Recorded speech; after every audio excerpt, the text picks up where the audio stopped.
Computer operation level 2 যারা শিখতে চাচ্ছেন, কাজ জানেন না বা কাজ জানেন কিন্তু কিভাবে অ্যাসেসমেন্ট দিবেন ভয় পাচ্ছেন, তাদের জন্য মূলত এই কোর্স আমি একবারে বেসিক থেকে অ্যাডভান্স পর্যন্ত দেখাবো। এই কোর্স সিকোয়েন্স অনুযায়ী বা ধারাবাহিক অনুযায়ী যদি আপনি শেষ করেন, তাহলে কম্পিউটার অপারেশন লেভেল 2 এবং লেভেল 3 আপনারা অ্যাসেসমেন্ট দিতে পারবেন। সেই উপযোগী করে আমাদের এই টিউটোরিয়ালটি তৈরি করা হচ্ছে। তো আপনারা কম্পিউটারে কাজ করার সময় প্রথমে দেখবেন, এটাকে আমরা ডেস্কটপ বলি। তো এই ডেস্কটপ কম্পিউটার অপারেশন লেভেল 2 তে তিনটা জিনিসের অ্যাসেসমেন্ট হয় বা জাজমেন্ট হয়। সেটা হচ্ছে এমএস ওয়ার্ড, পাওয়ার পয়েন্ট এবং Excel sheet. MS Word, PowerPoint এবং এক্সেল শিট। তো আজকে আমরা হচ্ছে এমএস ওয়ার্ড এর উপরে একটা টিউটোরিয়াল করতে যাচ্ছি। টিউটোরিয়ালটা একটু বড় থাকবে, আপনারা পজ করে করে দেখবেন। যদি শর্ট ভিডিও দেওয়া সম্ভব হচ্ছে না বা এর ভিডিওটা একটু লং টাইপের ভিডিও হবে, সেজন্য আপনারা পজ করে করে দেখবেন, প্র্যাকটিস করবেন এবং ভিডিও দেখবেন, তাহলে আপনাদের কাজটা সহজ হবে।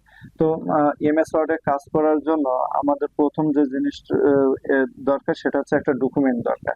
তো ডকুমেন্টটা তৈরি করার জন্য আমরা কিভাবে তৈরি করব, তো আমরা দেখেন আমার মাউস কার্সার নড়তেছে। এটাকে ডেস্কটপের উপরে আমি যদি রাইট বাটন ক্লিক করি, মাউসের দুইটা বাটন, একটা হচ্ছে লেফট সাইড, একটা হচ্ছে রাইট সাইড। রাইট সাইডে যেটা আছে সেটা যদি আমি ক্লিক করি, তাহলে দেখবেন এরকম একটা অপশন চলে আসবে। এই অপশনের মধ্যে এখানে নিউ আছে, নিউতে ক্লিক করলে এই পাশে আরেকটা ফিচার চলে আসবে। এই ফিচারের মধ্যে লেখা আছে যে মাইক্রোসফট ওয়ার্ড ডকুমেন্ট। দেখেন মাইক্রোসফট ওয়ার্ড ডকুমেন্ট, এখানে হচ্ছে ক্লিক করার পরে একটা ওয়ার্ড ডকুমেন্ট চলে আসলো এবং এটাকে লেখা আসলো কি Microsoft Word document, new Microsoft Word document.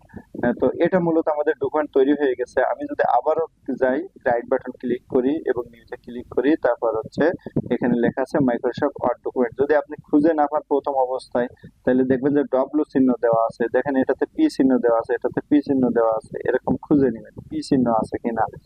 আবার অনেকের ক্ষেত্রে আবার এখানে একটু লেখার পরিবর্তন থাকতে পারে, সেক্ষেত্রে দেখবেন যে ডব্লিউ চিহ্ন তারপর মাইক্রোসফট ওয়ার্ড ডকুমেন্ট এটা লেখা আছে কিনা। তো আমরা মাইক্রোসফট কোম্পানির সফটওয়্যার ব্যবহার করতেছি, এজন্য হচ্ছে মাইক্রোসফট। তো এটা আমি ক্লিক করলাম, দেখেন এখানে কি লেখা আছে, আবারও একটা ডকুমেন্ট তৈরি হয়ে গেছে, নিউ মাইক্রোসফট ওয়ার্ড ডকুমেন্ট। তো এটা চলে আসছে। এখানে দেখেন এখানে 2 লেখা আছে, অর্থাৎ এটা হচ্ছে এখানে কোনো কিছু লেখা নাই, 1 2 প্রথমটাতে লেখা থাকে না, যেহেতু এটা প্রথম এটা দ্বিতীয়, এজন্য হচ্ছে 2। আমি যদি আরেকটা ডকুমেন্ট নেই, তাহলে ভালো করে খেয়াল করবেন, এখানে যাওয়ার পরে এই যে মাইক্রোসফট ওয়ার্ড ডকুমেন্ট, দেখেন আমার এই ফিচারটা আগে এই সাইডে আসতেছিল, কিন্তু এবার কিন্তু অটোমেটিক্যালি এই সাইডে আসছে। এরকম হবে আপনাদের ক্ষেত্রে। তো এখানে দেখে নেবেন যে মাইক্রোসফট ওয়ার্ড ডকুমেন্ট, এটাতে ক্লিক করতেছি, দেখেন এই যে মাইক্রোসফট ওয়ার্ড ডকুমেন্ট 3। এখন এই রকম থাকা অবস্থায় এই ফাইলটা কিন্তু কোনো নামে আসতেছে না, ওদের নিজস্ব নামে আসতেছে, নিউ মাইক্রোসফট ওয়ার্ড ডকুমেন্ট। এটা ছিল 1, এটা 2, এটা 3। এটা ছিল নিউ মাইক্রোসফট ওয়ার্ড ডকুমেন্ট, এটা ছিল নিউ মাইক্রোসফট ওয়ার্ড ডকুমেন্ট 2, এটা 3। ঠিক এইভাবে যতগুলো ডকুমেন্ট নেবেন ততগুলো ডকুমেন্ট এইভাবে সিকোয়েন্স অনুযায়ী আসবে। তবে আমরা হচ্ছে অ্যাসেসমেন্টের সময় আমাদের অ্যাসোসার এখানে একটা নাম বলে, যে নামে আমাদেরকে ওয়ার্ড ডকুমেন্ট তৈরি করতে হবে, অথবা আপনি যে নামে সেভ করতে চাচ্ছেন ডকুমেন্টটা, সেই নামটা এখানে দিয়ে দেবেন। সাপোজ আমি এখানে বের করে দিচ্ছি যা ছিল, আমি আবার একটা নিচ্ছি, এখানে একটা বিষয় আছে, এই সে বিষয়টা আপনাদেরকে দেখাই দিচ্ছি। মাইক্রোসফট ওয়ার্ড ডকুমেন্ট, দেখেন এখানে 3 ডকুমেন্ট আছে, এটাতে কিন্তু আমি নামটা চেঞ্জ করে দিয়েছি, এজন্য এখানে 3 আবার সেম নামে চলে আসছে। তো এই যতটুকু সিলেক্ট আছে এইটুকু হচ্ছে নাম, এবং ডটের পরে DOCX আছে, এটাকে বলে এক্সটেনশন। এই মাইক্রোসফট ওয়ার্ড ডকুমেন্টের এক্সটেনশন হচ্ছে DOCX, ডক। তো ডক্স এটা হচ্ছে এর এক্সটেনশন, এটা মনে রাখবেন। এখান থেকে রিটেনে একটা কোশ্চেন আসে, আমি যতগুলো আপনি যতগুলো ওয়ার্ড ডকুমেন্ট তৈরি করেন না কেন, সবগুলো ওয়ার্ড ডকুমেন্টের হচ্ছে কি হবে, একটা করে এক্সটেনশন থাকবে। সেই এক্সটেনশন অনুযায়ী এটাকে বোঝা যাবে যে এটা ওয়ার্ড ডকুমেন্ট। তাহলে পরীক্ষার ক্ষেত্রে বা অ্যাসেসমেন্টের ক্ষেত্রে এখান থেকে যদি কোনো কোশ্চেন আসে যে মাইক্রোসফট ওয়ার্ড এক্সটেনশন কোনটা, আপনারা অবশ্যই বুঝতে পারবেন যে DOCX এক্সটেনশন, এটা, অর্থাৎ ডটের পরে যেটা থাকে সেটা হচ্ছে এক্সটেনশন। দেখেন এখানে একটা ফাইল আছে, এই ফাইলটা হচ্ছে পিডিএফ ফাইল। তো এখানে হচ্ছে ফাইল নেম আছে সিবি ফাইনাল, তারপর ডট পিডিএফ। ঠিক এইখানে দেখেন এটা ওয়ার্ড ফাইল, এটা কিন্তু পিডিএফ ফাইল না। এখানে কি লেখা আছে সিবি ফাইনাল ডট ডিওসিএক্স, মানে এটা ওয়ার্ড ফাইল, এটা পিডিএফ ফাইল। দেখেন প্রত্যেকটার ক্ষেত্রে ডট ডিওসিএক্স এটা হচ্ছে এক্সটেনশন, এটার ক্ষেত্রেও তাই। ফাইলে এখানে যে নাম থাকুক না কেন ডট ডিওসিএক্স এটা হচ্ছে এক্সটেনশন, ফাইল এক্সটেনশন। প্রত্যেকটা ফাইলের একটা এক্সটেনশন থাকে। দেখেন এটা হচ্ছে একটা Excel sheet, Excel sheet document. এখানে লেখা আছে স্কিল বাড়ি dot X L S X. এটা কি, এই ডটের পরে যেটা আছে এটা হচ্ছে এক্সেল শিটের এক্সটেনশন। দেখেন এখানে একটা ইমেজ আছে, এই ইমেজের একটা নাম আছে অপারেটর।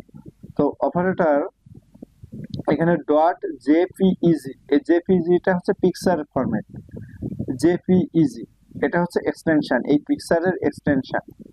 এটা হচ্ছে এই ডকুমেন্টের এক্সটেনশন। ডিওসিএক্স যদি এটা থাকে তাহলে আমরা সেই ডকুমেন্টটাকে ওয়ার্ড ডকুমেন্ট বলতে পারি।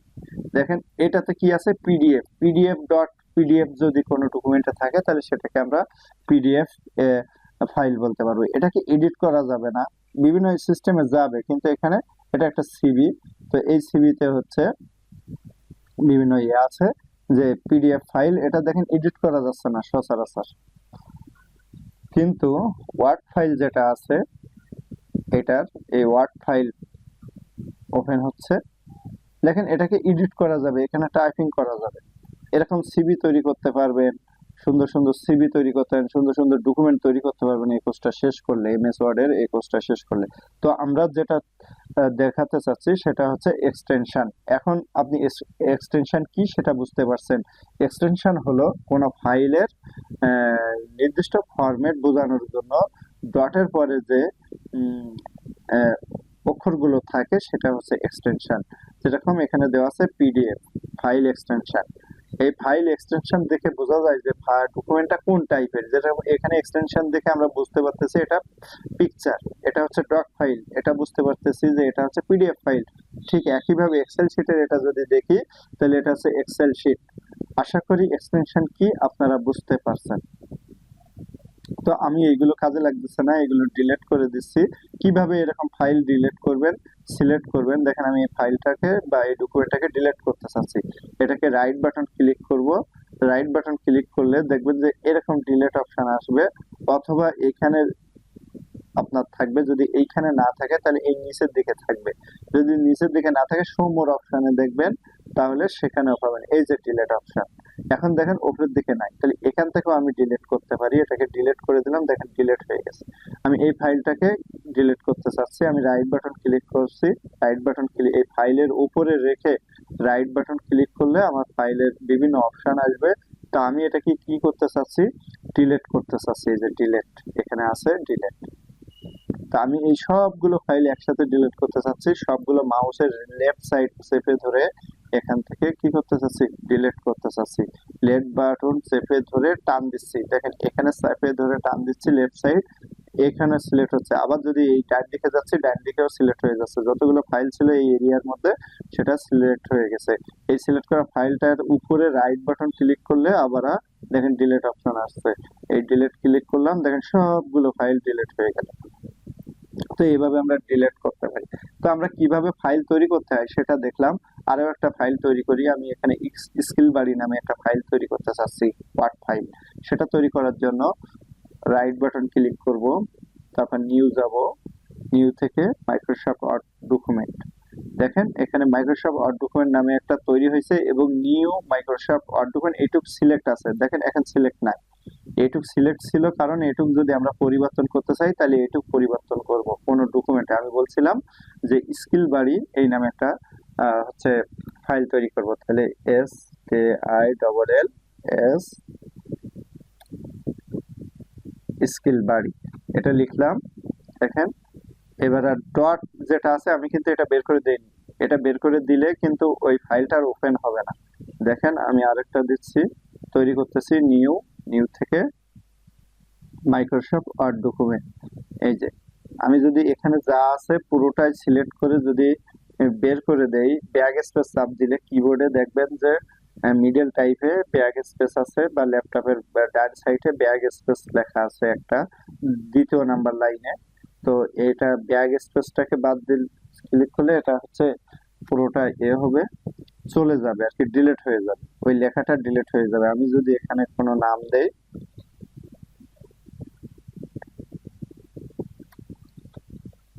স্কিল বাড়ি নাম দিলাম, নাম দেওয়ার পরে এটা কি হচ্ছে, আগের সেই ডটের পরে সেই অংশটা কিন্তু নেই। এখানে দেখেন ডট docx ছিল, এখানে কিন্তু নাই। এখন যদি আমি ফাঁকা জায়গায় ক্লিক করি, এখানে বলতেছে যে এটার এক্সটেনশন নাই, সেটা আমাকে মেসেজ দিচ্ছে। আমি যদি ইয়েস দেই, তাহলে হচ্ছে দেখেন এই ফাইলটা আর ওপেন হবে না। দেখেন এই ফাইলটা ওপেন হচ্ছে, কিন্তু এই ফাইলটা ওপেন হচ্ছে না। দেখছেন এখানে অনেক কিছু ইয়েস আসছে যে কিভাবে ওপেন হবে। তো এটা মাথায় রাখবেন যে এক্সটেনশন থাকতে হবে। তাহলে স্কিলবাড়ি ডট docx এরকম হবে ফাইল নেমটা। তো এটা যখন আমরা ওপেন করব, এটা ওপেন করলে কি হবে আসলে, এটা ওপেন করলে এমএস ওয়ার্ড ওপেন হবে, মাইক্রোসফট অফিস ওয়ার্ড ওপেন হবে। এইখানে আমরা যত অফিসিয়াল ডকুমেন্ট আছে সবকিছু তৈরি করতে পারবো, লিখতে পারবো, টাইপিং করতে পারবো, ডিজাইন করতে পারবো এমএস ওয়ার্ডে। তো সেই কাজগুলো সব করতে পারবো, সিভি তৈরি করতে পারবো, সবকিছু এখানে আমরা তৈরি করতে পারবো। তো দেখেন ফাইল নেমটা আমাদের এই যে উপরে যেটা আছে এটাকে বলে টাইটেল বার। এই টাইটেল বারে কি লেখা আছে, আমরা যে ফাইল নেমটা দিছিলাম স্কিল বাড়ি সেটা, এবং ডট দেওয়ার পরে docx দেখাচ্ছে, যে আমাদের ফাইলের এক্সটেনশনটাও দেখাই দিচ্ছে। এক্সটেনশন কি এটা নিয়ে আর বলার দরকার নেই, আপনারা বুঝতে পারছেন অলরেডি। তো এটা হচ্ছে টাইটেল বার। এই যে ফাইলটা ওপেন হলে, এই ফাইলে তো আমরা অনেক কিছু লিখবো, কিন্তু এর বিভিন্ন দেখেন file, home, insert, design, layout, এইগুলো এই অপশন গুলো আছে, এইগুলোকে হচ্ছে মেনু বার বলে বা ট্যাব বার বলে। আপনারা এগুলো একটু ভালোভাবে খেয়াল করবেন, মনে রাখবেন, এখান থেকে যে কোশ্চেন আসবে তাহলে আপনি পারবেন। যেরকম এই অপশন গুলোকে কি বলে, মেনু বার বলে। যেরকম ডিজাইন, যেরকম file, home, insert, design, layout, reference, তারপর রিভিউ, মেইলিং, ভিউ, অ্যাড, এই যে গুলো আছে এইগুলোকে একসাথে ট্যাব বার বলে বা মেনু বার বলে। তারপরে আমরা যেরকম ইনসার্টে ক্লিক করলে দেখেন অনেকগুলো অপশন বেরোচ্ছে, অর্থাৎ আমি ইনসার্ট ট্যাবে ক্লিক করতেছি, এজন্য অনেকগুলো মেনু বেরোচ্ছে। আমি হোম ট্যাবে ক্লিক করতেছি বা হোম মেনুতে ক্লিক করতেছি, দেখেন অনেকগুলো অপশন বেরোচ্ছে। এই যে ফাইলে ক্লিক করতেছে, আবার এই সাইডে অপশন বেরোচ্ছে। এই প্রত্যেকটা অপশন যে যে যখন আমরা শিখবো, তখন আমরা আমাদের এই অপশন মাইক্রোসফট অফিসের টোটাল কাজটা শিখতে পারবো। তখন আমরা মাইক্রোসফট ওয়ার্ড ডকুমেন্টের যে কোনো ধরনের ডকুমেন্ট, আমরা অফিসিয়াল যে কোনো ধরনের সিভি থেকে শুরু করে রিপোর্ট তৈরি করা সব ধরনের জিনিস আমরা তৈরি করতে পারবো, সিভি তৈরি করতে পারবো। তারপর হচ্ছে আহ, বিভিন্ন ধরনের ফাইল ফরম্যাট আছে, অফিসিয়াল কাজের আগে অ্যাপ্লিকেশন আছে, সেগুলো আমরা তৈরি করতে পারবো। তো আমাদেরকে এই সবগুলো শিখতে হবে। তাহলে আমাদের এগুলো আমরা একে একে শিখবো, তার আগে আমরা কোন জায়গার বা কোন অপশনটাকে কি বলে, কোন জায়গার নামটা কি একটু দেখে নিই। তাহলে আমরা এই যে অপশনটা আছে, এই অপশনটার নাম কি বলে, টাইটেল বার। যে কোনো একটা ডকুমেন্টের টাইটেল বার বলে এটা। তারপর এই যে অপশন গুলো আছে, এই অপশন গুলোকে এক্ষেত্রে কি বলা হয়, মেনু বার বা ট্যাব বার। যেরকম আমি হোম অপশনে ক্লিক করলাম, হোম অপশন থেকে একটা অপশন বেরিয়ে আসলো, এটাকে বলে রিবন। ইনসার্টে যখন ক্লিক করলাম, তখন এখানে যে অপশনটা বেরিয়ে আসলো, এটা হচ্ছে ইনসার্টের রিবন। প্রত্যেকটার এই নিচের অপশনটাকে রিবন বলে। আমি এখন লেআউটের রিবনের মধ্যে আছি, আমি আবার যে হোমের রিবনে যেতে চাচ্ছি, তাহলে হোমে ক্লিক করতে হবে, হোম মেনুতে ক্লিক করতে হবে বা হোম ট্যাবে ক্লিক করতে হবে। এই যে এরিয়াটা আছে, এই ফাঁকা এরিয়াটা, এই এরিয়াটা দেখেন আমি কিবোর্ড চাপ দিচ্ছি, কিবোর্ডে অক্ষর উঠতেছে। এই সাদা এরিয়াটাকে আমাদের ওয়ার্ক এরিয়া বলে বা ক্যানভাস বলে অনেকে। এখানে আমরা আমাদের লেখাগুলো টাইপিং করতে পারবো বা যে ডকুমেন্ট তৈরি করব সেটাকে আমরা এখানে তৈরি করতে পারবো। এই এরিয়াটা, এই এরিয়াটাকে স্ট্যাটাস বার বলা হয় নিচে। আমি এখন কিছু ডামি টেক্সট নিয়ে আসতেছি, আপনারা বুঝবেন না, আপনাদেরকে বোঝাই দিব। শুধু একটা ডামি কিছু টেক্সট নিয়ে আসলাম। তো টাইপিং করতে গেলে অনেক সময় লাগবে, এজন্য ডামি টেক্সট নিয়ে আসলাম। তো তো এইখানে টেক্সট গুলো মনে করেন যে এগুলো আমি টাইপিং করছি, তো আমি আসলে কতটা ওয়ার্ড টাইপিং করছি বা কোথায় টাইপিং করছি এইটাকে ক্যানভাস বলে বা ওয়ার্ক এরিয়া বলে বা হচ্ছে ওয়ার্কবুকও বলে, ক্যানভাসও বলে বা টাইপ এরিয়া বলে, অনেকে অনেক ধরনের নামে বলতে পারে। তো এই যে এরিয়াটা আছে এটাকে আমাদের ডকুমেন্ট এরিয়া। তো এখানে দেখেন একটা পেজ আছে, স্ট্যাটাস বারে দেখাচ্ছে এখন ওয়ান পেজ, তারপর ওয়ার্ড আছে কয়টা সেটাও দেখাচ্ছে। আমি যদি এখানে আরো কিছু টাইপিং করি দেখেন এখানে ওয়ার্ডের সংখ্যাটা বেড়ে গেছে। তো এখানে জুম অপশন আছে, এখানে প্লাসে ক্লিক করলে এখানে একটু বড় করে দেখতে পারবো, আবার মাইনাসে ক্লিক করলে জুম আউট হবে। তো এটা এখানে করতে পারবেন। এখানে সচরাচর 100% ভিউতে রেখে আপনারা কাজ করলে অ্যাকুরেট ভিউটা পাবেন। যদি কারোর মনে হয় যে একটু বড় টাইপের দেখবো বা বড় করে দেখবো তাহলে এখান থেকে জুম করে নেবেন প্লাসে ক্লিক করে। এখন আসি যে এইখানে আমরা প্রত্যেকটা অপশন বেস শিখবো। তো অপশন বেস শিখতে গেলে আপনারা টাইপিংটা কিবোর্ডে টাইপিং করলে অটোমেটিক টাইপিং উঠবে। তো আমি আগে যে ওয়ার্ড গুলো ছিল ওটা কিভাবে নিয়ে আসলাম, এটা লেখার জন্য ইকুয়াল অর্থাৎ সমান চিহ্ন দিলাম, তারপর কিবোর্ড থেকে লিখতেছি RAND র্যান্ড। এখানে আমাকে কোন একটা জিনিস কাজ দেখাতে গেলে আপনাদেরকে টাইপিং করে দেখাতে হবে। তো টাইপিং করে টেক্সট গুলো করতে গেলে ভিডিও লেন্থ আরো বেশি বড় হবে। তো আমি টাইপিং না করে অটো নিয়ে আসতেছি, আপনারাও নিয়ে আসতে পারেন প্র্যাকটিস পারপাস। এখানে এইটা লিখবেন, প্রথমে ইকুয়াল দিবেন, তারপর RAND লিখবেন, তারপর হচ্ছে ফার্স্ট ব্র্যাকেট শুরু করবেন শেষ করবেন, কিন্তু এর মধ্যে কোনো স্পেস থাকা যাবে না। তো এখানে এটা লেখার পরে কিবোর্ড থেকে ইন্টার চাপ দেবেন, দেখবেন অটোমেটিক কিছু লেখা চলে আসবে। দেখেন এই যে লেখাগুলো চলে আসলো এটা অটো লেখা, এটা মাইক্রোসফট ওয়ার্ডে থাকে কিছু লেখা, সেখান থেকে অটো আসে। এরকম ছোট ছোট টিপস বা ইউনিক জিনিস এই ভিডিওর মধ্যে মধ্যে আমরা দেখবো এবং মূল কাজ শিখবো, অ্যাডভান্স লেভেলের কাজ শিখবো একের পর এক, স্টেপ বাই স্টেপ। তো আশা করি এটা আপনারা নিয়ে আসতে পারবেন। তো আমি যে এই যে ওয়ার্ডগুলো নিয়ে আসলাম, এই ওয়ার্ডগুলো দেখেন আমি যদি এই যে মাউস কার্সার এখন অন্যরকম হয়ে গেছে, আমি এটাকে বের করে দিচ্ছি। দেখেন আমার মাউস যেটা নড়তেছে এটা হচ্ছে মাউস কার্সার বলে, আর এই যেটা নড়তেছে ওটাকেও কার্সার বলে, লাফাচ্ছে এখানে। তো এটাকেও কার্সার বলে। এই কার্সার বিভিন্ন সময় বিভিন্ন স্টাইলের হয়। তো এটা একটু মনে রাখবেন, ওটা হচ্ছে কার্সার আর এটা হচ্ছে মাউস কার্সার। আমি টেক্সট গুলো আবার নিয়ে আসলাম। তো আমি লেফট বাটন চেপে ধরে এখানে টান দিচ্ছি, এটাকে সিলেক্ট বলে। আমি যতটুকু টান দিচ্ছি ততটুকু দেখেন সিলেক্ট হয়ে গেছে, একটা গ্রে টাইপের কালার চলে আসছে। আবার যদি আমি এখান থেকে এতটুকু সিলেক্ট করতে চাই এতটুকু সিলেক্ট হবে, এটাকে সিলেক্ট বলে। তো আমরা মূলত মোটামুটি একটা পর্যায়ে আসছি এখন যে আমরা একটা ডকুমেন্ট তৈরি করতে পারি, এবং এই ডকুমেন্ট তৈরি করার পরে আমরা এরকম কিছু টাইপ অটো নিয়ে আসতে পারি। যদি আপনারা না পারেন তাহলে একটু প্র্যাকটিস করে নেন, ভিডিওটা পজ করে তারপরে পরবর্তীতে কন্টিনিউ করেন। তো এটা আমি সিলেক্ট করলাম, আমি চাচ্ছি এটাকে এই লেখাটা আমি টাইপিং করছি, ধরে নেন এই লেখাটা আমি টাইপিং করছি আমার একটা ডকুমেন্ট হবে সেই ডকুমেন্টের জন্য। এখন এই লেখাটা আমি এখন চাচ্ছি যে একটা কালার করব লেখাগুলো।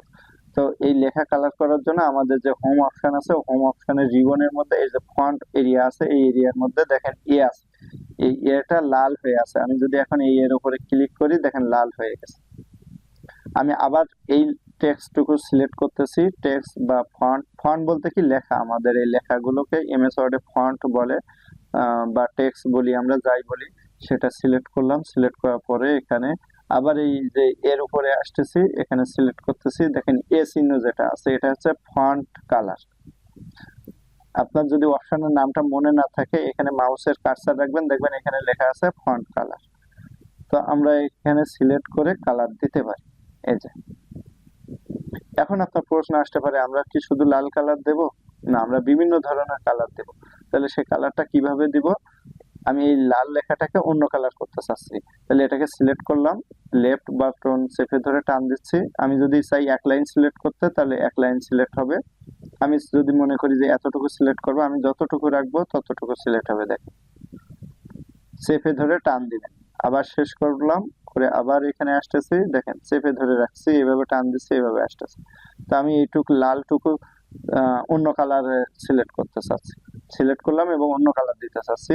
তাহলে এটা দিতে গেলে দেখেন এই যে ফন্ট আছে, ফন্টের উপরে সরাসরি যদি ক্লিক করি তাহলে এখানে যে কালারটা সিলেক্ট করা আছে সেটা আসবে এখানে। আর যদি আমি এই কালারের পাশে দেখেন একটা আইকন আছে, তীর আইকন, এই তীর আইকনে যদি ক্লিক করি তাহলে আমার কালার প্যালেটটা দেখাবে। এখান থেকে সচরাচর কালার সিলেক্ট করা থাকে। আমরা এখানে অনেক ধরনের কালার আছে, এই কালারগুলো আমরা যে কালার পছন্দ, আমাদের ডকুমেন্টের জন্য যে কালারটা প্রয়োজন সেই কালারটা দিতে পারো। তো আমি এখান থেকে গ্রিন কালার দিয়ে দিলাম, এই রেডটাকে আরেকটা ইয়েলো কালার দিতে চাচ্ছি, তাহলে আবার আমি এখানে আসবো, আসার পরে তীর চিহ্নতে যাব, যাওয়ার পরে এখান থেকে ইয়েলো কালার সিলেক্ট করব। ঠিক আপনারা একইভাবে যে কালারটা প্রয়োজন আপনার এভাবে লেখাটা সিলেক্ট করবেন, এখানে যাবেন, যাওয়ার পরে সেই কালারটা দিবেন, দিলে আপনার সেই কালারটা সিলেক্ট হবে, এখানে চলে আসবে। তো আশা করি আপনারা যে কোনো লেখার কালার আপনারা দিতে পারেন। যে কোনো একটা লেখা টাইপিং করবেন আপনারা কিবোর্ড দিয়ে, অথবা অটো নিয়ে আসবেন প্র্যাকটিস পারপস। তো আনার পরে সেই লেখাটার কালার এখান থেকে আপনারা দিতে পারেন।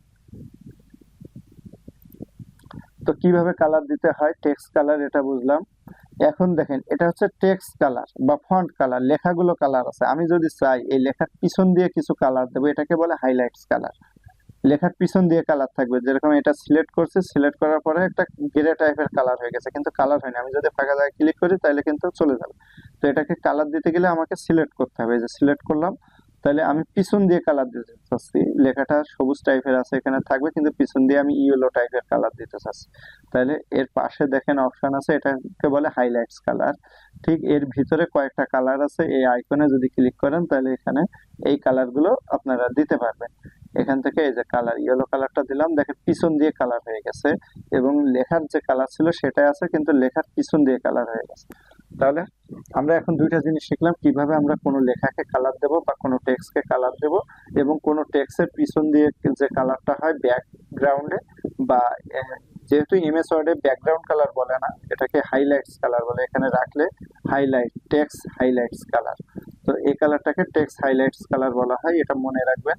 পরীক্ষায় যদি এখান থেকে কোশ্চেন হয় যে টেক্সট হাইলাইট কালার কিভাবে ব্যবহার করতে হয় বা টেক্সট হাইলাইটস কালার কি, তাহলে আপনার মতো করে আপনি লিখতে পারবেন। আমি আপনাদেরকে প্রথমে এই কোর্সে যেভাবে শিখাবো সেটা হচ্ছে প্রত্যেকটা অপশনে যাব, এখান থেকে প্রত্যেকটা অপশন ধরে আমরা কাজগুলো দেখব এবং আপনারা প্র্যাকটিস করবেন। তারপর পরবর্তীতে আমরা কয়েকটা জব শিট করব, যেসব জব শিট গুলো করলে আমাদের অ্যাসেসমেন্টের যেভাবে কোশ্চেন হয় সেইভাবে। তো আমরা দুইটা অপশন শেষ করছি, এখান থেকে কালার এবং হাইলাইটস কালার। এবার আমরা যেটা জিনিসটা দেখবো, এটা আমরা দেখবো হচ্ছে বোল্ড করা। এই লেখাটা চিকন টাইপের আছে বা সচরাচর এরকম থাকে, তো এটাকে একটু মোটা টাইপের করতে চাচ্ছি। মোটা টাইপের করার জন্য আমরা এখান থেকে বোল্ডে ক্লিক করবো, এই যে বি। দেখেন লেখাটা এইখানে যেরকম আছে কালার আছে ঠিকই, কিন্তু এই কালারটা এখানে একটু মোটা টাইপ হয়ে গেছে। আমি যদি এই টেক্সটটুকু ধরি, সিলেক্ট করি এবং এটাকে যদি বোল্ডের উপর ক্লিক করি, এই যে বি, এটাকে বোল্ড বলে বিতে, তাহলে এটা মোটা হয়ে গেছে। পাশের গুলো দেখেন একটু চিকন টাইপের আছে, স্বাভাবিক এরকম থাকে। আর এটা যদি আমরা বোল্ড করি তাহলে এরকম থাকে।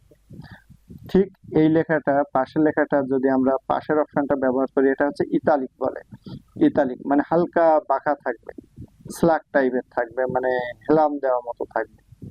এই যে বাঁকা হয়ে গেছে এই লেখা। এই লেখাটা দেখেন বোল্ড আছে, আবার কালার আছে, আমরা এখান থেকে কালার দিছিলাম, আবার এখান থেকে বাঁকা আছে। আমি এই টেক্সট গুলোকে সবগুলোকে বাঁকা করতে চাচ্ছি। আমি তাহলে কি করবো, ইতালিক ক্লিক করবো, সবগুলো সিলেক্ট করব এবং ইতালিকের উপরে আসবো, একটা ক্লিক করে দেবো, সবগুলো দেখেন বাঁকা টাইপের হয়ে গেছে।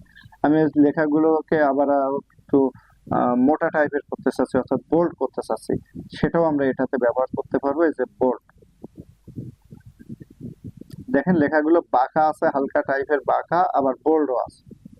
আমরা চাচ্ছি কোন টেক্সটের আন্ডারে নিচ দিয়ে আন্ডারলাইন থাকবে, সেটা দেওয়ার জন্য আমরা ইউ ব্যবহার করব। এই টেক্সট গুলো সিলেক্ট করলাম, দেখেন এখানে আন্ডারলাইন হয়ে গেছে। ঠিক প্রত্যেকটা টেক্সটে আমরা এই টেক্সট গুলো সবগুলো আন্ডারলাইন করতে চাচ্ছি, তাহলে আন্ডারলাইন দিতে পারবো। এই যে আন্ডারলাইনে ক্লিক করলাম, আন্ডারলাইন। আমরা চাচ্ছি যে আন্ডারলাইনটা এই বোল্ড লেখা, বোল্ড যে পর্যন্ত করছিলাম এই পর্যন্ত থাকবে, আরগুলো আন্ডারলাইন থাকবে না। তাহলে কি করব, এখান থেকে এইটুকু সিলেক্ট করব, সিলেক্ট করে আন্ডারলাইনের উপরে ক্লিক করব, তাহলে আন্ডারলাইন চলে যাবে। এখানে আরেকটা জিনিস মনে পড়ে গেল, দেখেন আমরা চাচ্ছি যে এইখানে টোটালি আন্ডারলাইন থাকবে না, বোল্ড থাকবে না, এটা সচরাচর থাকবে, আগে যেরকম ছিল সেরকম থাকবে। তাহলে এই যে আন্ডারলাইন দেখেন সিলেক্ট করা আছে, আমরা যখন সিলেক্ট করতেছি দেখেন এখানে আন্ডারলাইন দেখাচ্ছে না। যখন আমি এটাকে সিলেক্ট করতেছি তখন দেখেন কি কি কাজ করা আছে এটাতে। এটাতে বোল্ড কাজ করা আছে, আন্ডারলাইন কাজ করা আছে, আর এখানে কালার দেওয়া আছে, এগুলো সিলেক্ট হয়ে আছে। তো আমি এখন এই সিলেক্ট করার পরে যদি আবার বোল্ডে ক্লিক করি তাহলে দেখেন বোল্ডটা চলে গেছে। আবার যদি বোল্ডে ক্লিক করি তাহলে বোল্ড হবে, একবার অ্যাক্টিভ হবে এবং একবার ডিঅ্যাক্টিভ হবে। বিষয়টা একটু মনে রাখবেন। তো আমরা যদি মনে করি এটাকে আমরা বোল্ড করব না, তাহলে হচ্ছে বোল্ড করব না এবং আন্ডারলাইনটাও রাখবো না, তাহলে আবার আন্ডারলাইনের উপরে ক্লিক করব, তাহলে আন্ডারলাইনটা চলে গেল। আশা করি বিষয়টা বুঝতে পারছেন। এখন আমাদের অনেক সময় বিভিন্ন স্টাইলিশ থাকে যে এটুক হচ্ছে আন্ডারলাইন হবে, কিন্তু তোলা দিয়ে এই যে কালারটা আছে বাঁকা বাঁকা টাইপের, এই টাইপের হবে এই আন্ডারলাইনটা। তাহলে এটা কিভাবে করতে পারি, দেখেন এই আন্ডারলাইন সিলেক্ট করার পরে আমি আন্ডারলাইনে যাব, যাওয়ার পরে এর পাশে একটা আইকন আছে, এই আইকনে ক্লিক করার পরে দেখেন এটা হচ্ছে নর্মাল আন্ডারলাইন আছে, তারপরে হচ্ছে এটা হচ্ছে ডবল ডাক, ডবল আন্ডারলাইন, তারপর এটা হচ্ছে বোল্ড আন্ডারলাইন বা টিক আন্ডারলাইন, মানে একটু মোটা টাইপের, এটা হচ্ছে ডট ডট, এটা হচ্ছে ড্যাশ আন্ডারলাইন, তারপর হচ্ছে ডট ড্যাশ আন্ডারলাইন।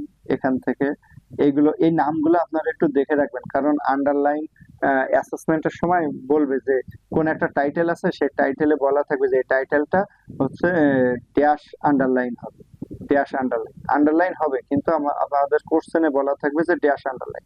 তাহলে আপনারা কিভাবে দিবেন, এটাকে সিলেক্ট করব, সিলেক্ট করার পরে এখানে দেখেন ড্যাশ আন্ডারলাইন কোনটা আছে, এই যে ড্যাশ আন্ডারলাইন, সেক্ষেত্রে আমরা এটা দিতে পারবো, তাহলে আমাদের কোশ্চেন অনুযায়ী এটা সঠিক হয়ে যাবে। এরকম ভাবে কোশ্চেন গুলো থাকবে, বা হচ্ছে এরকম কোন একটা টেক্সট দেওয়া থাকবে, টিক চিহ্ন দেওয়া থাকবে এখান থেকে, যে একটা দুইটা তিনটা চারটা আন্ডারলাইনের নাম দেওয়া থাকলো, সেখান থেকে বললো যে এখান থেকে ড্যাশ আন্ডারলাইন কোনটা, বা আন্ডারলাইন দেওয়া থাকলো যে আমি ড্যাশ আন্ডারলাইন দিতে গেলে নিচের কোন অপশনে যেতে হবে, তখন এটা থাকতে পারে, এটা থাকতে পারে, এখান থেকে থাকবে এরকম কোশ্চেন গুলো এখন এরকম হচ্ছে এনএসডি। তো যদি এখান থেকে কোনো কোশ্চেন আসে বা কিভাবে আসে আপনারা পারবেন অবশ্যই। তো আশা করি এটা বুঝতে পারছেন যে আন্ডারলাইনটা কিভাবে দিবেন। তা আমি এই বোল্ড মোটা টাইপের আন্ডারলাইনটা এখানে দিচ্ছি এবং এই আন্ডারলাইনটা রেড কালার দিতে চাচ্ছি। রেড কালার দিতে গেলে সেটা কিভাবে দিব, এই যে আন্ডারলাইন আছে আন্ডারলাইনের ভিতরে আসবে এবং দেখেন আর নিচে একবারে আন্ডারলাইন কালার আছে, এখান থেকে অনেকগুলো কালার আছে, আপনার পছন্দ মতন কালার আপনি দিতে পারেন। যেহেতু আমি রেড কালার দিতে চাইছিলাম এই জন্য রেড কালার দিয়ে দিলাম। দেখেন এখান থেকে রেড কালার হয়ে গেছে। আশা করি বিষয়টা বুঝতে পারছেন। তারপরে দেখেন এটা একটা অপশন, এটা হচ্ছে স্টিক থ্রো। এটা যেরকম অনেক সময় কোন একটা অক্ষর থাকবে কিন্তু সেটা কাটা থাকবে মাঝখান দিয়ে। দেখেন এটা তো আন্ডারলাইন হলো, কিন্তু অক্ষরটা একটু কাটা হলো না। এই যে এবিসিডি দেখেন এখানে কাটা দেওয়া আছে, এই যে কাটা, এই দুইটার মধ্যে কিন্তু পার্থক্য আছে আন্ডারলাইন এবং স্টিক থ্রোর মধ্যে। তো এটার মধ্যে কখন আন্ডারলাইন ব্যবহার করবেন, কখন স্টিক থ্রো ব্যবহার করবেন, এটা আপনার উপরে নির্ভর করবে। আপনি যদি আন্ডারলাইন ব্যবহার করতে যে যদি স্টিক থ্রো দেন, এটা কিন্তু আন্ডারলাইন হলো না, এটা হচ্ছে অক্ষরটা থাকবে কিন্তু কাটা টাইপের থাকবে, এরকম মাঝখান দিয়ে দাগটা থাকবে, এটা বোঝানোর জন্য। আর এটা হচ্ছে আন্ডারলাইন। তো বিষয়টা আপনারা ক্লিয়ার করে নেবেন, যখন আন্ডারলাইনের দরকার তখন আন্ডারলাইন দিবেন। এখন আসি এই দুইটা অপশন, এই দুইটা অপশনের খুবই গুরুত্বপূর্ণ কাজ, অনেকে এটা ব্যবহার করতে পারে না। তো এটা হচ্ছে সুপারস্ক্রিপ্ট, এটা হচ্ছে সাবস্ক্রিপ্ট। সুপারস্ক্রিপ্ট এবং সাবস্ক্রিপ্টের কাজ হচ্ছে যেরকম আমরা 90 ডিগ্রি লিখবো, এরকম 90, এটা হচ্ছে 90 ডিগ্রি। তো এই 90 ডিগ্রি লিখতে গেলে আমাদের এখানে আরেকটা শূন্য লাগবে, সেটা উপরে থাকবে, কিন্তু এখানে ডিগ্রি উপরে না যেয়ে 900 হয়ে যাচ্ছে। তাহলে এটাকে ছোট করতে গেলে আমরা কি করব, এটা উপরে উঠাতে গেলে আমাদের এই সুপারস্ক্রিপ্ট এবং সাবস্ক্রিপ্টের ব্যবহার করতে হবে। যেরকম আমি এটাকে রাখতেছি, এই যে 90 ডিগ্রি আছে, 90 আছে, 90 আছে, এর উপরে ডিগ্রিটা হবে, তাহলে এখানে দেখেন আমার উপরে লাগবে শূন্যটা, তাহলে আমার এই যে উপরে আছে স্কোয়ার মতো, এটাকে ক্লিক করব, করার পরে এখানে যেটা দেওয়া দরকার সেটা দিয়ে দেবো। দেখেন এখন হয়ে গেছে। আবার যদি আমি যা কিছু লিখি সব কিন্তু আবার দেখেন একটা প্রবলেম হচ্ছে, উপরে হচ্ছে কিন্তু আমার শুধু এতটুকু দরকার, তারপর বাদ বাকিগুলো স্বাভাবিক করা দরকার। তাহলে আবার এখানে একটা ক্লিক করব, দেখেন আবার স্বাভাবিক হয়ে গেছে। এখানে আমি 80 লিখলাম। আবার যদি আমি হচ্ছে 80 নিচে লিখতে চাই, নিচে কোনো কিছু লিখতে চাই, তাহলে এই যে নিচে, এই যে শূন্য দিচ্ছি, নিচে চলে আসে। আবার এটা কিন্তু ওর সাথে সাথে হবে, স্বাভাবিক করতে গেলে আবার ওটাতে আরেকবার ক্লিক করব, তাহলে ঠিক হয়ে যাবে।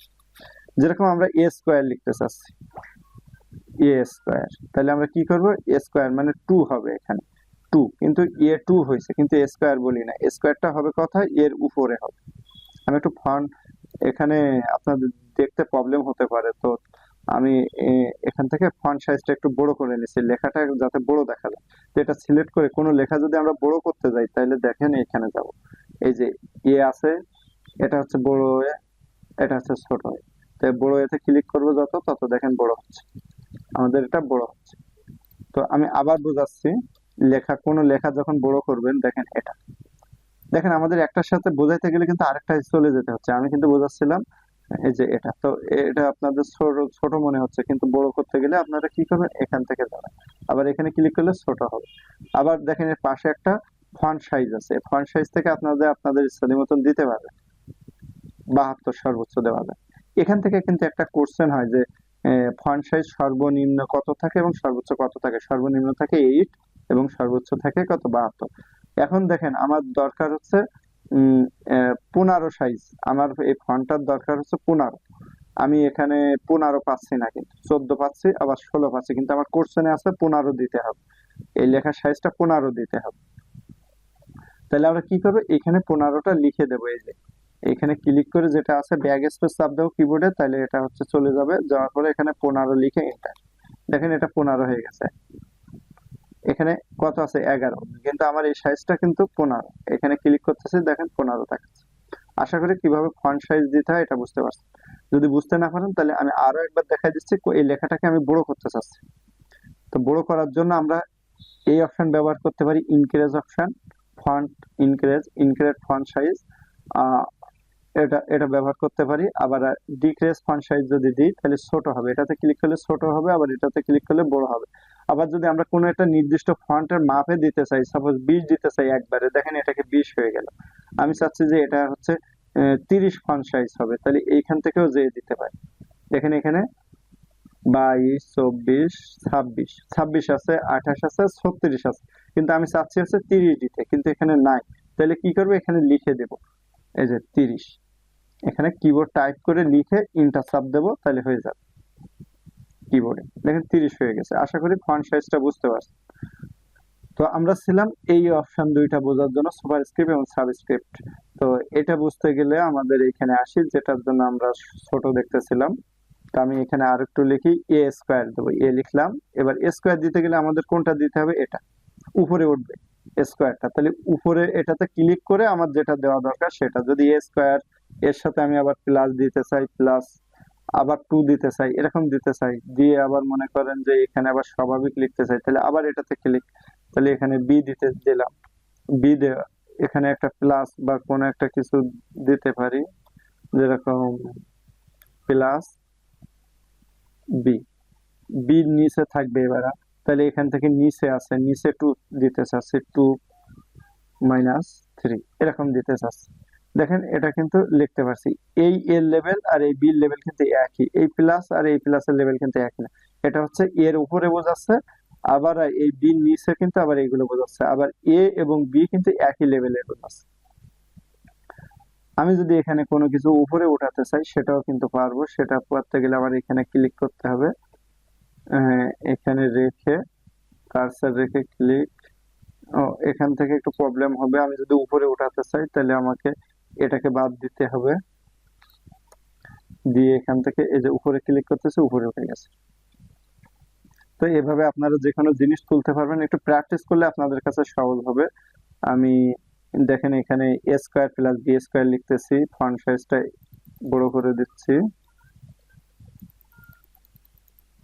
এখানে লিখতে চাচ্ছি এ স্কোয়ার, তারপর এটাকে আবার স্বাভাবিক করে দিলাম, দেওয়ার পরে এখান থেকে প্লাস দিয়ে দিচ্ছি কিবোর্ড থেকে।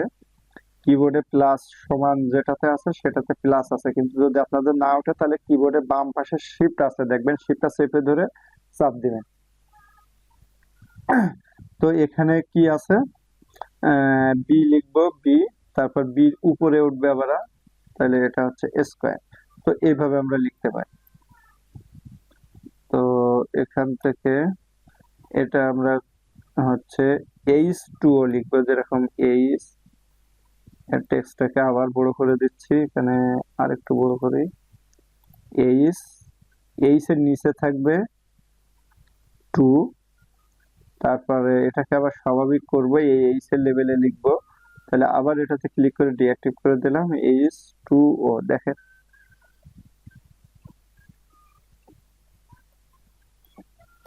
আবার দেখেন এইচ,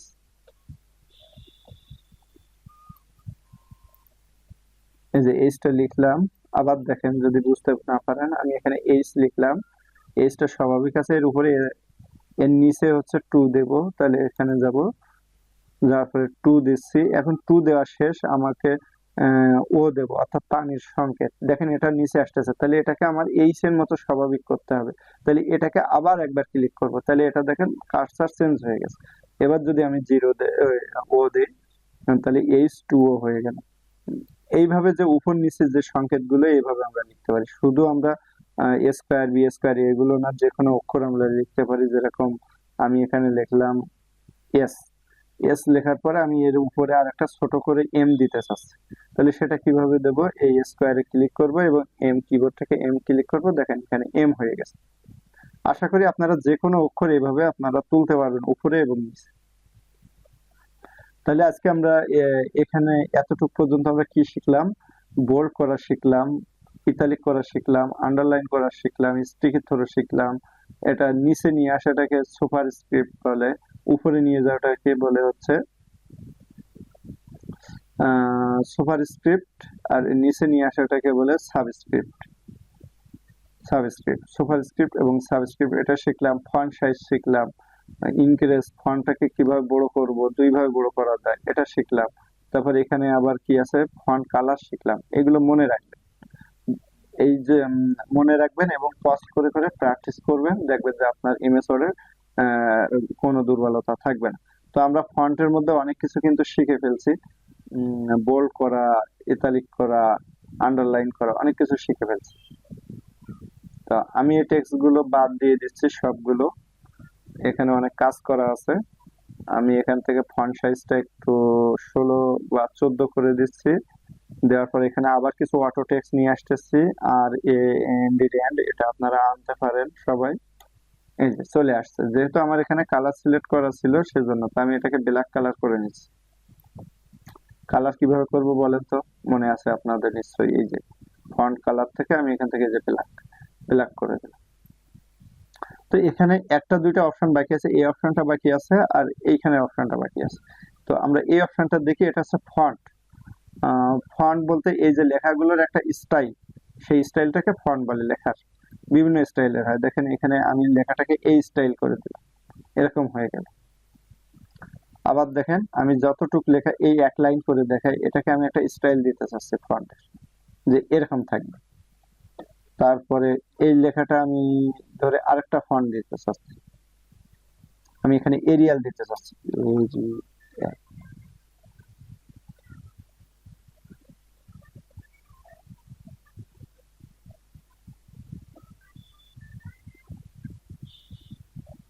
মনে হয় আমার এরিয়াল ফন্ট পাচ্ছে না। দেন টাইম নিউ রোমান দিলাম, দেওয়ার পরে এটা একরকম হয়ে গেল। আবার এটা হচ্ছে ক্যালিবেরি বডিয়াস,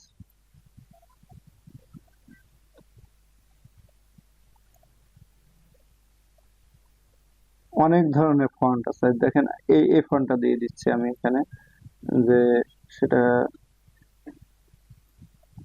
এই যে লেখাটা সিলেক্ট করতেছি, করার পরে এখান থেকে এই যে এই ফন্টটা দিলাম। দেখেন এটাকে এই যে বাঁকা টাইপের হয়ে গেল বা পেছানো টাইপের হয়ে গেল ফন্ট। এরকম হাজার হাজার ফন্ট আছে, আপনার কম্পিউটারে আপনি পাবেন, অথবা সেভ, ওই যে আপনার কম্পিউটার এখানে পাবেন, অথবা নেট থেকে ডাউনলোড করতেও পারবেন।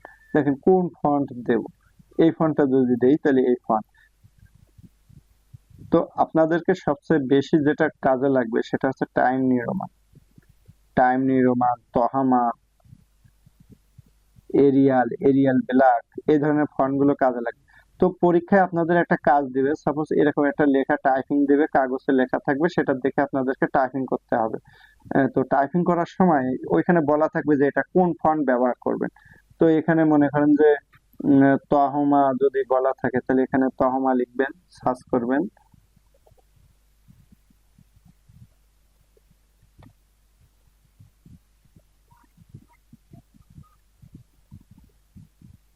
রোবোটো ফন্ট বলতে পারে। আমার এখানে এই ফন্ট গুলো নাই, যেগুলো বলতেছি এই জন্য পাওয়া যাচ্ছে না। তো আমি রোবোটো ফন্ট আছে কিনা দেখি। এই যে রোবোটো ফন্ট এটা আছে, এটা সাপোজ এই ফন্ট আপনাকে বলবে যেটা, সেটাই কম্পিউটারে যদি থাকে তাহলে আপনি সেটা সিলেক্ট করতে পারবেন। এই সবগুলো ফন্ট দেখেন রোবোটো ফন্ট হয়ে গেছে। আমি এইটুকু হচ্ছে টাইম নিউ রোমান ফন্ট দিতে চাচ্ছি। বাংলাদেশের সব ইংরেজি ফরম্যাট গুলো টাইম নিউ রোমান্স এর মধ্যে হয়, টাইমস নিউ রোমান এই ফন্টটা ব্যবহার করা হয়। অফিসিয়ালি এটা ফন্ট ব্যবহার করা হয়। তো এটাও বলতে পারে, অনেক সময় অনেক ধরনের ফন্ট ব্যবহার করতে বলতে পারে।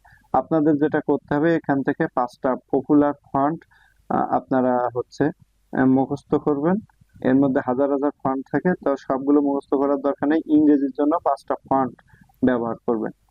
তো এটা কিভাবে বুঝবেন যে 5টা ফন্ট? আমি আমার গুগল ক্রোমে দিয়ে যাচ্ছি, নেটে সার্চ করবেন বেস্ট ফন্ট।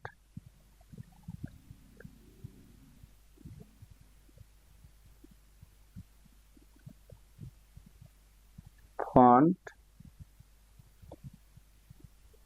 MS ওয়ার্ড, এই MS ওয়ার্ড লিখে বেস্ট ফন্ট বা টপ 5 ফন্ট এরকম লিখে দিলে হয়। আমি এখানে লিখছি top 5 font font.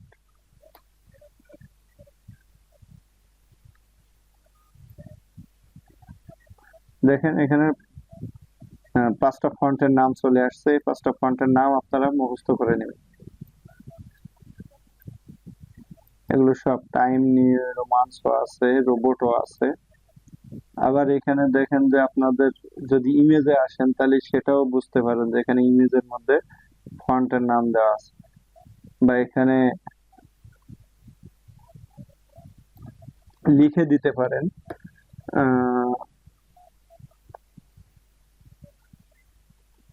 Font font list. এখান থেকে ফন্ট লিস্ট এটা লিখে দিলে, গুগলে সার্চ করলে আপনারা একটা ফন্ট লিস্ট পেয়ে যাবেন।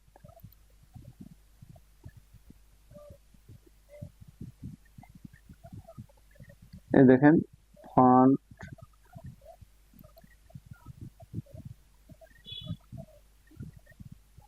এখানে দেখেন অনেক ধরনের ফন্ট। এখান থেকে এগুলো ডাউনলোড করতে পারবেন। আসলে আমার গুগলটা ভালোভাবে কাজ করতেছে না।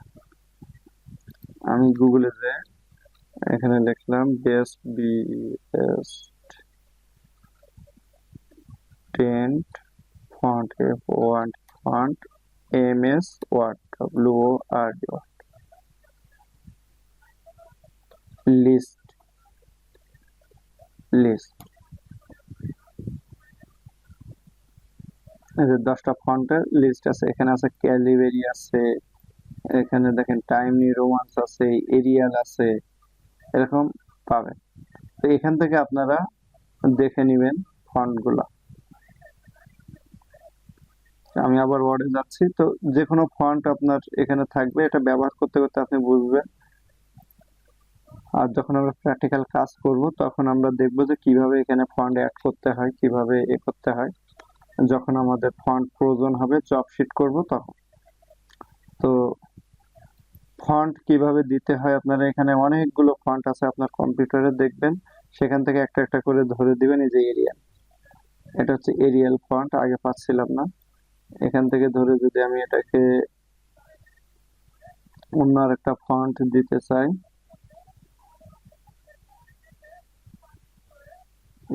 বি এজেন্সি ফন্ট আছে না,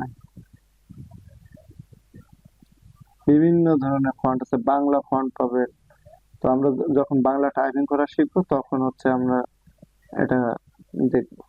দেখেন এই একটা ফন্ট আছে এরকম থাকবে, এই ফন্টটা দিলে লেখাগুলো সব এরকম থাকবে, এবং আমি এখান থেকে যা লিখবো কিবোর্ডে সব ওই স্টাইলের হবে। আবার এইখানে আবার যখন আসবো তখন এইখানের স্টাইল হবে।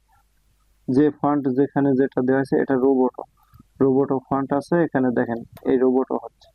আমি যখন এখানে আসছি তখন এই যে ব্রগ 9 যেটা আছে সেই ব্রগ 9 আছে। তাহলে ফন্টটা আপনারা বুঝতে পারছেন।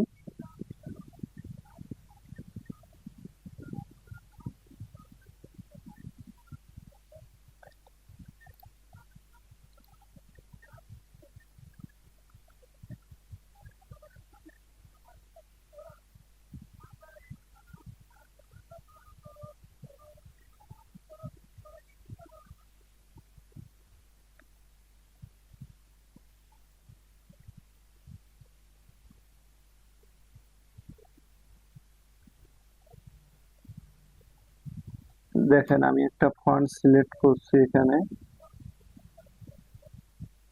এখন আমি যা লিখবো সেটা হচ্ছে আলিফ লাইলা হতো আগে, সেই আলিফ লাইলার যে লেখাটা ছিল আহ, এই ফন্টটা এই ফন্টের মতো আর কি।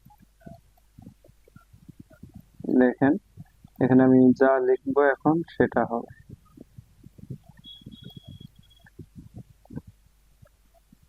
এটা হচ্ছে এ, এটা হচ্ছে বি, এটা হচ্ছে সি, এটা হচ্ছে ডি।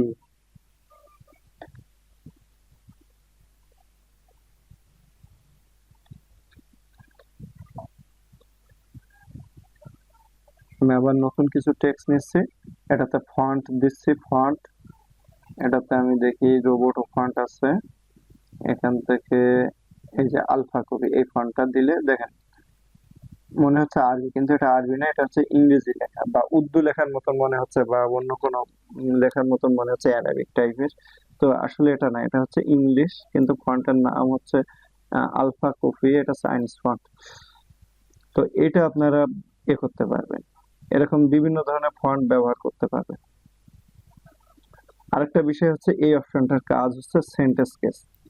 তো এটা আমি সিলেক্ট করে এখান থেকে আমার এই লেখাগুলো সবগুলো বড় হাতের করা দরকার, তাহলে আমি এখান থেকে আপার কেস করে দেব, দেখেন সবগুলো বড় হাতের হয়ে গেছে। আবার যদি আমি এখান থেকে লোয়ার কেস করি, দেখেন সব লেখাগুলো ছোট হাতের হয়ে গেছে।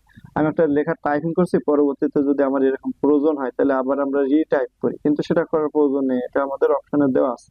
তারপরে এখানে যেটা দেওয়া আছে সেন্টেন্স কেস, এটা দিলে সেন্টেন্স অনুযায়ী সাজিয়ে যাবে। তারপর হচ্ছে এখান দিয়ে আছে ক্যাপিটালাইজ, এগুলো দিয়ে দেখবেন আপনার কিরকম লাগবে, এখান থেকে আপনি বুঝতে পারবেন। তারপর এটা টু গোল, একটা বড় ছোট এরকম আকারে হবে। তো আমি এটাকে সেন্টেন্স কেস করে দিলাম। তো টিউটোরিয়ালটা অনেক বড় হয়ে গেছে, এখানে এই টিউটোরিয়ালটা শেষ করতে চাচ্ছি। তার আগে আরেকবার মনে করে দেই আজকে আমরা কি শিখলাম। একটা ওয়ার্ড ফাইল কিভাবে তৈরি করতে হয় সেটা দেখলাম, এবং হচ্ছে বোল্ড করতে হয় কিভাবে সেটা দেখলাম, ইতালিক করতে হয় কিভাবে দেখলাম, আন্ডারলাইন করতে হয়, তারপর স্টিকি থ্রো, তারপর হচ্ছে সাবস্ক্রিপ্ট, সুপারস্ক্রিপ্ট, তারপর হচ্ছে টেক্সটের পিছনে কিভাবে কালার দেব, হাইলাইটস কালার, ঠিক আছে সেটা দেখলাম। তারপর হচ্ছে টেক্সটটাকে কিভাবে কালার করব, এই টেক্সটটাকে কিভাবে কালার করব, এখান থেকে কালো কালার আছে, আমি এখান থেকে রেড কালার দিয়ে দিলাম, দেখেন রেড কালার হয়ে গেল। এভাবে আপনারা কালার দিতে পারবেন। তারপর টেক্সটটাকে বড় করব কিভাবে, ছোট করব কিভাবে, আবার নির্দিষ্ট ফন্ট সাইজ দেব কিভাবে সেটাও দিতে পারবো। আবার ফন্ট কিভাবে চেঞ্জ করব, যে আমার এটাকে আলফা কপি আছে, আমি এটাকে টাইমস নিউ রোমান করতে চাচ্ছি, টাইমস নিউ রোমান, তাহলে এখানে দেখেন টাইমস নিউ রোমান আছে। যদি না পান এখানে একটু টাইপ করবেন, এই যে টাইমস নিউ রোমান, এই যে টাইমস নিউ রোমান হয়ে গেল। দেখেন দুইটার মধ্যে পার্থক্য চলে আসছে। তো এই অপশন গুলো মোটামুটি আমরা এখানে শেষ করলাম। তো এইগুলো একটু প্র্যাকটিস করবেন, এইগুলো আগে ভিডিওটা ভালোভাবে দেখবেন, একবার দুইবার দেখবেন, তারপর দেখেন যে আপনি নিজে নিজে কাজ করতে পারতেছেন। ঠিক আছে।